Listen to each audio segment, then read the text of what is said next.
Mayotte, actualité.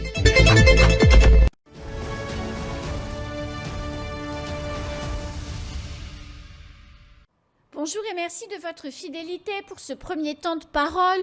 Une femme engagée sur le plateau, Yasmina Aouni, bonjour. Bonjour Anne et bonjour à toutes celles et ceux qui nous écoutent ce matin. Merci d'avoir accepté notre invitation et d'avoir bravé les bouchons depuis Msamboro pour venir. C'est pas forcément évident et il faut le rappeler.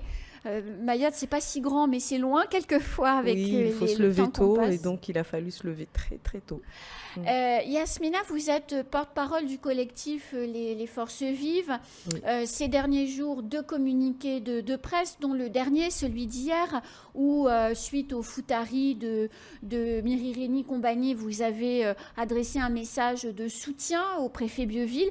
En même temps, souligner que ce qui s'était passé, c'est ce que vivent les Mahorais tous les jours. Et en même temps, vous avez dit, vous êtes peut-être la seule, enfin le collectif est peut-être le seul à avoir souligné que quand on s'en prenait au préfet, on s'en prenait à l'État. Tout à fait, il est quand même, comme le précise à juste titre le communiqué, il est le représentant de l'exécutif national ici à Mayotte. Il exécute les décisions du gouvernement ici. Donc s'attaquer à lui, c'est la meilleure manière de s'attaquer à un symbole fort de l'État ici.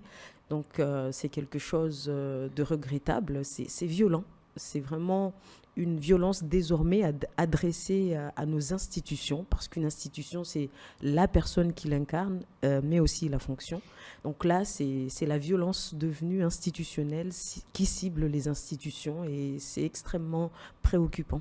Le maire de Tingoni, à propos de cet événement, dit, selon lui, sa conviction, que l'événement a été instrumentalisé parce que tout se passait bien et qu'au Foutari, il y avait des jeunes de Mirirénie et de Kombani qu'on peut, de temps à autre, retrouver, ou qu'on pouvait retrouver par le passé sur les barrages. Pour lui, il pense que c'est le fait d'une manipulation. Vous partagez ? Cette île a des ennemis. On le dit, on le souligne tout le temps. Il y a des personnes qui souhaitent fortement que ça se passe mal. Il y a des ennemis des intérêts de Mayotte. Donc on sait que le conflit Mirirénie-Kombani dure depuis plusieurs années et il arrange certaines personnes parce que certaines personnes veulent voir le chaos s'implanter, régner durablement dans certaines zones. Donc oui, le maire de Tingoni, il a raison. Ce sont des personnes qui ont été derrière et qui ont œuvré corps et âme pour que les choses se passent comme ça. Et ces personnes-là, nous gardons l'espoir que le préfet va mener les enquêtes, va mettre les moyens nécessaires pour les démasquer. Et puis, on a vu que la préfecture a communiqué en ce sens.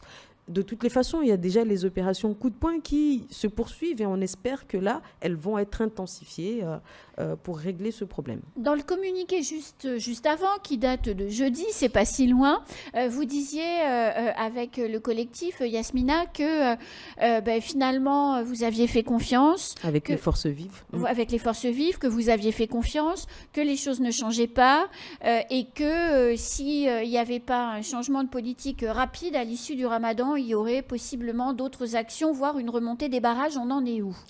Anne, franchement, il me semble important de rappeler les enjeux en fait, de cette crise, parce que la crise, elle n'est pas terminée, la crise est en cours. Regardons ce qui est devenu Kombani, Mirirénie. Regardons Kongu, qu'on appelle maintenant le couloir de la mort. Regardons Tsapéré.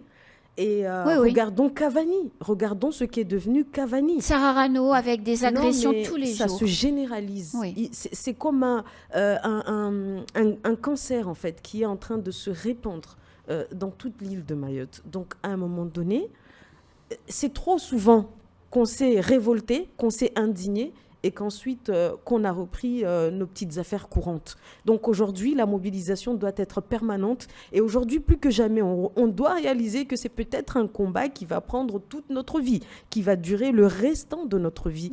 Donc on doit en permanence rappeler aux autorités préfectorales qui sont là que même si les barrages ont été levés, la mobilisation, elle est là, nous sommes vigilants, nous œuvrons par d'autres moyens. Et puis, si la situation s'aggrave et qu'on est vraiment, dans une situation infernale comparable à celle qu'il y avait avant les barrages de janvier, écoutez, Voilà, on ne va quand même pas laisser nos proches et nos amis, et nous-mêmes, on ne va pas nous être exposés comme ça en permanence à la mort. C'est pas ce qu'on a voulu, en fait, quand on s'est engagé à rester au sein du giron français. Dans le communiqué de jeudi, vous dites qu'à l'issue de la fête de l'Aïd, donc qui aura lieu cette semaine, mercredi ou jeudi, vous allez tenir une assemblée générale. Tout à fait. Et que vous allez prendre des décisions sur la suite à donner au mouvement. Qu'est-ce qu'il faut attendre de cette assemblée générale? Alors tout d'abord, je tiens à préciser ici que ce communiqué n'était pas du tout une intox, c'était un communiqué véridique. Sa source, c'est bel et bien les forces vives tout d'abord. Ensuite, on n'a jamais cessé de se rencontrer. La mobilisation n'a jamais cessé depuis le 22 janvier en réalité. Et là, on va discuter, mais il y a un regain des violences. Oui, c'est reparti. Bizarrement, pendant le ramadan, les choses s'étaient calmées. Et là, plus le ramadan touche à sa fin.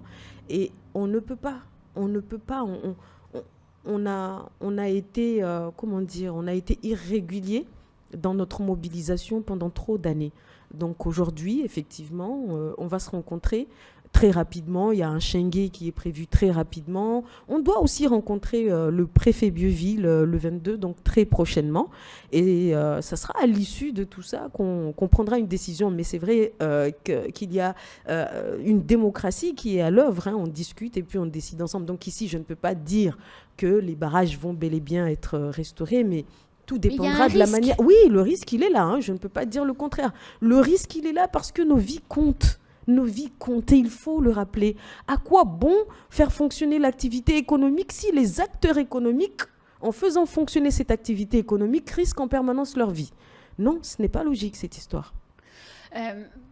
Une division quand même à la tête du collectif, puisque c'est Safina et Badirou qui ont expliqué que le communiqué était un faux. Quand le communiqué est arrivé, je pense que l'ensemble des rédactions les ont appelés pour en savoir un peu plus, justement, sur ce risque de remontée des barrages.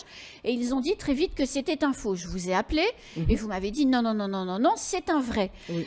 Qu'est-ce qui va se passer demain? Parce que, en même temps, la ministre est venue et c'est Badirou et Safina qui sont allés à la préfecture pour discuter avec la ministre. Donc, pour la population que l'on est, qui nous écoute, c'est un peu la cacophonie à la tête du collectif. Qui décide? Il n'y a pas de cacophonie, puisqu'en fait, on a vu qu'en réalité, c'est le collectif 2018 qui a été reçu par la ministre. Et puis, il y a une chose ici qu'il est très important de souligner. Des personnes qui ont estimé qu'il fallait lever les barrages, qui ont donné l'ordre de lever les barrages, qui n'ont pas été écoutées, doivent respecter la population. Ce n'est pas parce que la population ne les a pas écoutées qu'elles ne doivent plus la respecter. Aujourd'hui, la population dit qu'elle se sent... En fait, il y a de l'insécurité. La population réclame l'insécurité. Donc, je pense que personne n'a le droit de venir dire qu'en réalité, tout va bien et qu'il faut se ranger. Donc, il y a des gens qui ont quand même une responsabilité face au combat mené dans cette île. Aujourd'hui, vous pouvez estimer que vous êtes fatigué de rester sur les barrages et vous retirer. Vous devez quand même laisser celles et ceux qui sont encore mobilisés continuer le combat et ne pas le saboter parce que vous n'êtes plus inclus dedans. Mais Yasmina, oui. les barrages... Quand même, 36 jours, c'est beaucoup. C'est énorme.